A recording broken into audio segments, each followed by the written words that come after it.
राम राम साहब, राम राम।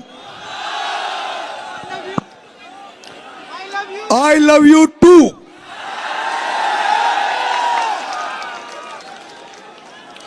फूल बनकर जो जिया, फूल बनकर जो जिया उसको यहां मसला गया। फूल बनकर जो जिया उसको यहां मसला गया। आदमी को फौलाद के सांचे में ढलना चाहिए। और अगर कोई फूल बनकर जो जिया उसको यहां मसला गया। आदमी को फौलाद के सांचे में ढलना चाहिए। और अगर कोई हक, अगर अधिकार कोई अगर आपका छीने तो आंख से आंसू नहीं, सैलाब बरसना चाहिए, सैलाब बरसना चाहिए।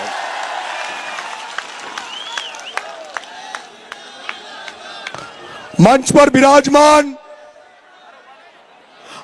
विराजमान आरएलपी सुप्रीमो, मेरे राजस्थान विश्वविद्यालय के छात्र संघ से निकले हुए मेरे बड़े भाई, राजस्थान के सबसे बड़े किसान नेता आदरणीय हनुमान जी बेनीवाल साहब, देश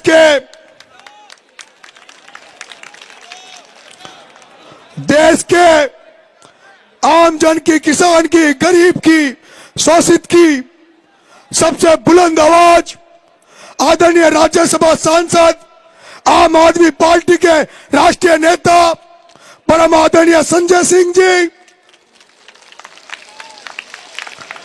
राजस्थान के पूर्व मंत्री, मेरे मार्गदर्शक, इस चुनाव का संचालन अपने संभालने वाले, हमें मार्गदर्शित करते हुए बड़े भाई राजेंद्र जी गुड्डा साहब,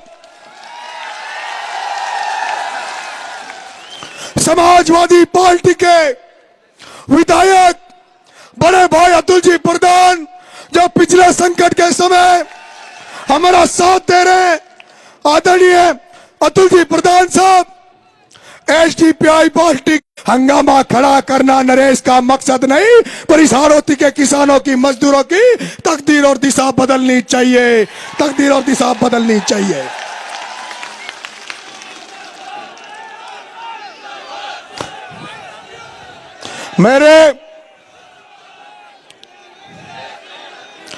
अब मेरे को जो चाहते हैं वो बीच में नारा नहीं लगाएगा, जो मुझे चाहते हैं वो बीच में नारा नहीं लगाएगा। अंता मांगरोल की मेरी देवतुल्य जनता, आपका बेटा नरेश मीणा कोई नेता बनकर नहीं, आपका बेटा बनकर आपसे आशीर्वाद मांगने निकला है, आपका समर्थन मांगने निकला है, आपका वोट मांगने निकला है। आप देख रहे होंगे पिछले 2 साल से किस तरह के संघर्ष से हम गुजर रहे हैं, किस तरह की कठिनाइयों से हम गुजर रहे हैं। आपने देखा होगा नरेश मीणा जब देवली उनियारा चुनाव लड़ा, जब एक एसडीएम द्वारा जब गांव के लोगों को जबरदस्ती वोट डलवाए जा रहे थे, और उसके बाद जब वो कांड हुआ, थप्पड़ कांड हुआ, तो नरेश मीणा को जहां 3-4 दिन में जमानत हो जाती, साधारण मुकदमा लगता, लेकिन 8 महीने तक टॉक की जेल में डाला। उस ओम बिरला ने टॉक की जेल में डाला। उसके बाद आपने वो भी देखा होगा जब झालावाड़ में 7 बच्चे उस स्कूल में भ्रष्टाचार की भेंट चढ़ गए थे, जब वो बच्चे मर गए थे, तब आपका ये बेटा नरेश मीणा, जिसने इस राजस्थान को नशा मुक्त बनाने के लिए, इस राजस्थान को भ्रष्टाचार मुक्त करने के लिए, इस राजस्थान के किसानों के हितों के लिए जब जन क्रांति यात्रा नरेश मीणा निकाल रहा था, और जब नरेश मीणा की भव्य यात्रा निकल रही थी, लेकिन जब नरेश मीणा को पता लगा कि 7 बच्चे भ्रष्टाचार की भेंट चढ़ गए, उनकी बलि चढ़ गई, तब नरेश मीणा ने यात्रा छोड़ के उन बच्चों को न्याय दिलाने के लिए झालावाड़ चला गया। उस झालावाड़ में चला गया जहां से वसुंधरा राजे 2 बार की मुख्यमंत्री रही और 5 बार सांसद रही, और उसका बेटा दुष्यंत सिंह 5 बार सांसद रहा। वह वसुंधरा राजे जो 1989 में धाकड़ का बेटा चतुर्भुज नागर का टिकट काटकर कुंडली बनाकर झालावाड़ में बैठ गई। अरे नरेश मीणा तो यात्रा छोड़ के उन बच्चों को न्याय दिलाने गया, लेकिन वसुंधरा राजे, वो वसुंधरा राजे जिसके घर में वो घटना घटी, 7 बच्चे मर गए, उस वसुंधरा राजे ने उन बच्चों को न्याय दिया नहीं दिया। उस वसुंधरा राजे ने नरेश मीणा को 40 दिन की जेल यात्रा करवा दी, 40 दिन की जेल यात्रा करवा दी। आपने वो भी देखा होगा जब ये नरेश मीणा 40 दिन की जेल यात्रा से निकला, और जब मैंने बाहर आके पूछा कि उन बच्चों को कुछ मिला कि नहीं मिला, उनके परिवार वालों को कुछ मिला कि नहीं मिला, तो मुझे बताया गया कि जहां हनुमान बेनीवाल आंदोलन करते हैं, हनुमान बेनीवाल जहां लोगों को 50-50 लाख का मुआवजा दिलाते हैं, जहां एक कुमार का गधा मर जाता है उस गधे को 60,000 का मुआवजा दिला देते हैं, जहां एक गधे को, कुमार के गधे को मरने पर राजेंद्र गुडा 60,000 का मुआवजा दिला देते हैं, वहीं राजस्थान की 2 बार की मुख्यमंत्री रही, 10 बार से सांसद रही वसुंधरा राजे ने उन गरीबों को मुआवजे के नाम पर क्या दिया? 5 बकरियां, 5 बकरियां। अरे वसुंधरा, तेरी तरह अगर हनुमान बेनीवाल 2 बार मुख्यमंत्री बन जाता, राजेंद्र गुडा मुख्यमंत्री बन जाता, तो जैसे चील गाड़ी में लोग मरे थे उनको 1-1 करोड़ रुपए मिले थे, तो उन गरीब बच्चों को तो ये 5-5 करोड़ रुपए दिला देते। लेकिन ये दुर्भाग्य है, यह दुर्भाग्य है कि हम लोग ऐसे लोगों को चुनते हैं जिनको हमसे कोई लेना देना नहीं है। और झांसी की रानी को मरवाने वाला परिवार, और झांसी की रानी को मरवाने वाला परिवार, हाड़ौती के लोगों जिसका वसुंधरा का 1 वोट, उसके बेटे का 1 वोट, 2 वोट वाली लाखों की संख्या में धाकड़, लाखों की संख्या में गुर्जर, लाखों की संख्या में मीणा, लाखों की संख्या में माली, लाखों की संख्या में ब्राह्मण, लाखों की संख्या में यहाँ का राजपूत, और वो 2 वोट वाली राज कर रही है। और माँ दरी बेचारे जमाओं का झंडा उठा रहे जाओ की गुलामी कर रहे हैं। और वो प्रमोद भाया,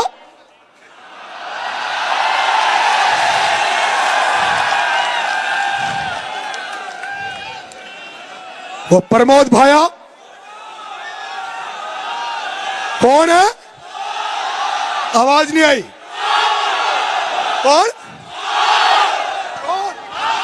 चोर, चोर है। हाथ खड़े करो, कौन कौन मानते हैं चोर है?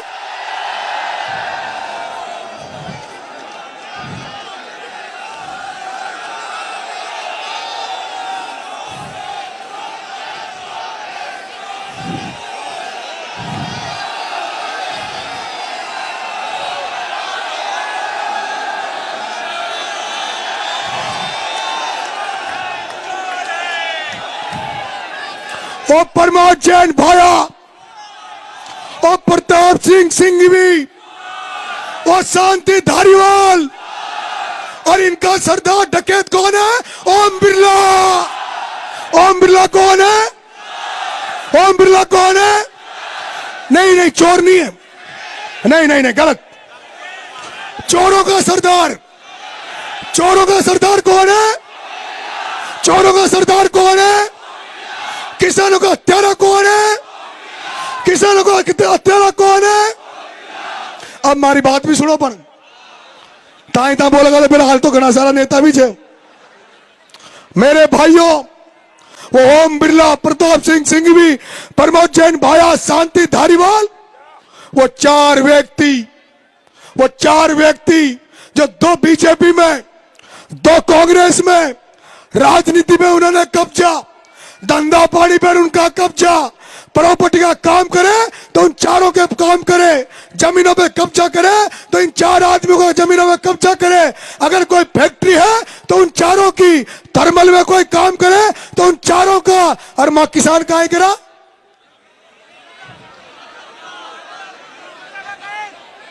मेरे किसान भाइयों, मैं कहना चाहता हूं, राजस्थान की वसुंधरा राजे जो आज गली गली में वोट मांग रही है, देश के तीसरे नंबर पर बैठा लोकसभा स्पीकर ओम बिरला, ये तुम्हारी धरती है, हाड़ौती की धरती है, जहां से वसुंधरा को 2 बार मुख्यमंत्री बनाया, जहां से लोकसभा स्पीकर ओम बिरला बैठा है। और दुर्भाग्य की बात है, आदरणीय संजय सिंह जी, आदरणीय हनुमान जी बेनीवाल साहब, बीजेपी वाले वोट मांग रहे हैं, कांग्रेस वाले वोट मांग रहे हैं, लेकिन इस जनता को जिसकी बरसात की फसल चौपट हो गई, जिसकी सोयाबीन चौपट हो गई, उड़द की फसल चौपट हो गई, धान की फसल चौपट हो गई, लेकिन इस हाड़ौती के किसान को आज दिन तक फसल बीमा का पैसा नहीं मिला। आज दिन तक ये फसल बीमा के पैसे के लिए इंतजार कर रहे हैं। आदरणीय संजय सिंह जी, आदरणीय हनुमान जी बेनीवाल साहब, आप भी उस स्पीकर की संसद में बैठते हो, उससे सवाल पूछना, लोकसभा स्पीकर ओम बिरला, तो ये तो बता दे, ओम बिरला, लोकसभा स्पीकर ओम बिरला, तू ये तो बता दे कि जो हाड़ौती का किसान है वो खाद की लाइन में लग रहा है, अटैचमेंट के साथ खाद दिया जाता है, डीएपी का कट्टा 1400 को कट्टा 1800 2000 रुपए में मिल रहा है, 1800 2000 रुपए में मिल रहा है। और आदरणीय संजय सिंह जी, मैं केवल कांग्रेस बीजेपी के खिलाफ नहीं लड़ रहा, यहां तो दोनों ही पार्टी एक है, यहां तो बीजेपी कांग्रेस एक है। यहां पर प्रमोद भाया की घरवाली के वोट आते हैं 12, प्रमोद भाया की घरवाली के वोट आते हैं 12, और बीजेपी के कैंडिडेट प्रियंका शर्मा के वोट आते हैं 13। लेकिन फिर भी वो जो प्रमोद भाया का एक बड़ा भाई जो प्रताप सिंह सिंघवी, जो बीजेपी का विधायक है, वो एक वोट को प्रमोद भाया की घरवाली को दे देता है, और बीजेपी की जिला प्रमुख बननी चाहिए, उसकी जिला प्रमुख कौन बनती है? भाभी। कौन बनती है?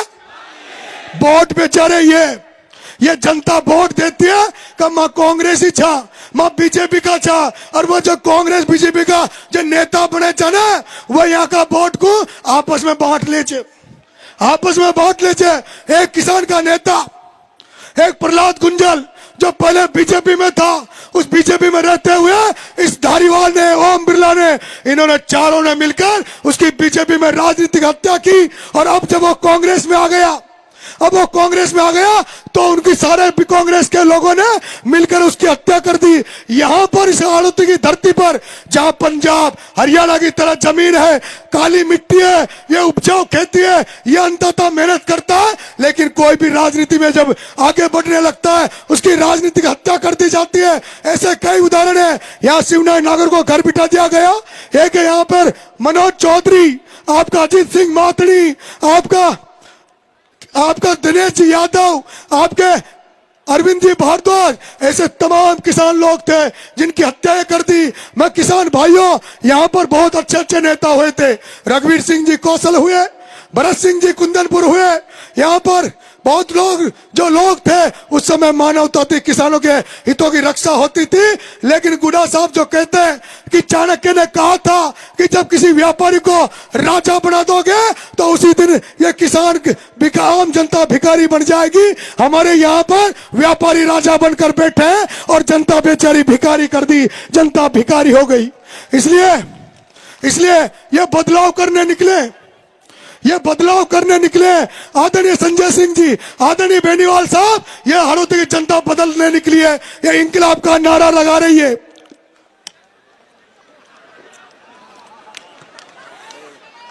ये इंकलाब का नारा लगा रही है, उस इंकलाब का नारा जो भगत सिंह ने इस देश को आजाद कराने के लिए, उस 23 साल के बेटे भगत सिंह ने इस देश को आजाद कराने के लिए जैसे हंसते हंसते फांसी का फंदा अपने गले में चूम लिया था, इस तरह ये हाड़ौती के लोग अब इस हाड़ौती को आजाद कराने निकले हैं। हाड़ौती को आजाद कराकर छोड़ेंगे, ये तो जनता के चुनाव में तो केवल शुरुआत है मेरे भाइयों, अंता के चुनाव में तो शुरुआत है। जो बेनीवाल जी प्रयास कर रहे थे, गुड्डा साहब प्रयास कर रहे थे, आम आदमी पार्टी, आज देख लो, आपको देख लो इस मंच की सजा।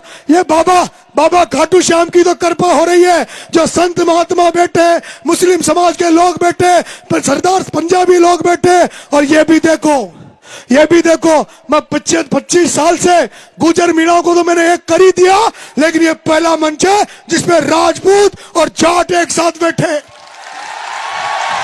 ये राजस्थान का पहला मंच है जिसमें जाट और राजपूत एक बार बैठे हैं।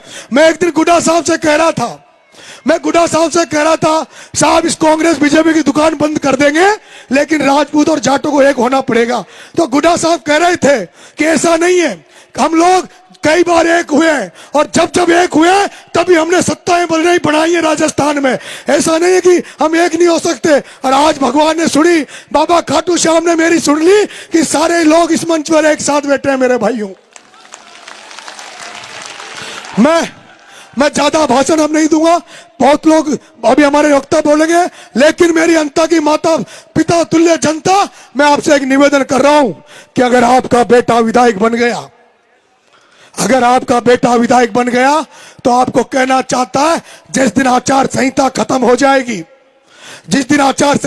हो जाएगी, 12 की धरती पर एक किसान आंदोलन करेंगे, जिसमें सभी समस्याओं को लेकर कलेक्टिव में चढ़ाई करेंगे। और सबसे पहले तो मैं यहाँ के किसानों को फसल बीमा का पैसा दिलवाऊंगा, आपको फसल बीमा का पैसा दिलवाऊंगा। दूसरा जगत गुरु शंकराचार्य ने मेरे से शपथ पत्र लिया था, मैंने शपथ पत्र दिया था कि अगर नरेश मीणा विधायक बन गया तो राजस्थान में गौ माता को कानून बनवाकर राज्य माता का दर्जा दिलाने का काम नरेश मीणा करेगा, जिससे जो हमारी गौ माता जो सड़क पे घूमती है, एक्सीडेंट हो जाता है, लोग मर जाते हैं, गौ माता मर जाती है, वो गौ माता बेसहारा जो हमारे किसानों का नुकसान करती है, ऐसा कुछ कानून बने जिससे गौ माता की रक्षा हो सके और किसानों की फसलें भी बच सके, इसके लिए काम करेगा नरेश मीणा। यहाँ दलित समाज बहुत बड़ी संख्या में है, सबसे बड़ी संख्या में यहाँ 52,000 संख्या दलित समाज की है। लेकिन दलित समाज का मैं देख रहा हूं, जो सबसे ज्यादा प्रमोद भाया कांग्रेस को वोट देता है, लेकिन मैंने देखा है किसी भी दलित समाज के गांव में एक भी बाबा साहब भीमराव अंबेडकर की मूर्ति नजर नहीं आई। अगर नरेश मीणा एमएलए बन गया तो बेरवा समाज, मेघवाल समाज की जो बड़ी बड़ी बस्तियां हैं, वह बाबा साहब भीमराव अंबेडकर की मूर्ति लगाऊंगा और शानदार स्मारक बनाने का काम करूंगा। और मेरे भाइयों, मैं गांव में जाता हूं तो माता बहनें कहती है, वो देवपुरा और वो बंजारे कहते हैं कि बड़गांव वाले कि उनकी माता बहनें कहती है कि नरेश जी माँ तो कोई वोट देगा, एक काम करा दीजिए। मैंने बताओ बेड़ा काहे करूं, कब माँ का ये जो दारू की दुकान जो थड़िया खोल मरी थी ना घड़ी में, यहीं बंद करा दीजिए। मैं वादा कर रहा हूं नरेश मीणा अगर एमएलए बढ़ गया, 8 बजे के बाद कोई ठेका नहीं खुलेगा, और जो गांव में थड़िया लगा रखी ना दारू की, इन दारू की थड़ियों को बंद करवाने का काम नरेश मीणा करेगा। मेरे भाइयों, अगर नरेश मीणा एमएलए बढ़ गया, नरेश मीणा अगर एमएलए बढ़ गया, तो यह विधानसभा राजस्थान और देश की ऐसी विधानसभा होगी जिसमें भ्रष्टाचार नाम की कोई चीज नहीं होगी। किसी थानेदार, तहसीलदार, एसडीएम कार्यालय में अगर किसी ने भी, चाहे वो थानेदार हो चाहे वो एसडीएम हो, अगर किसी से रिश्वत के नाम पर 1 रुपया भी ले लिया, तो नरेश मीणा उस अधिकारी का काला मुंह करके गधे पे बिठा के बंदोरी निकाल देगा।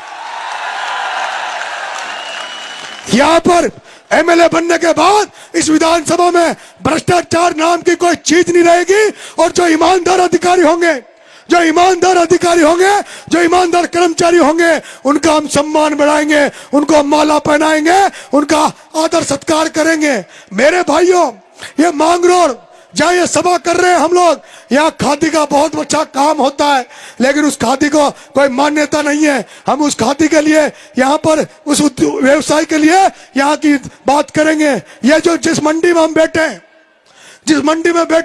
मंडी बन गई, शानदार मंडी है, लेकिन उसके बावजूद भी ये मंडी बंद पड़ी है। इस मंडी में धान की मंडी खुलवाने का काम नरेश मीणा करेगा।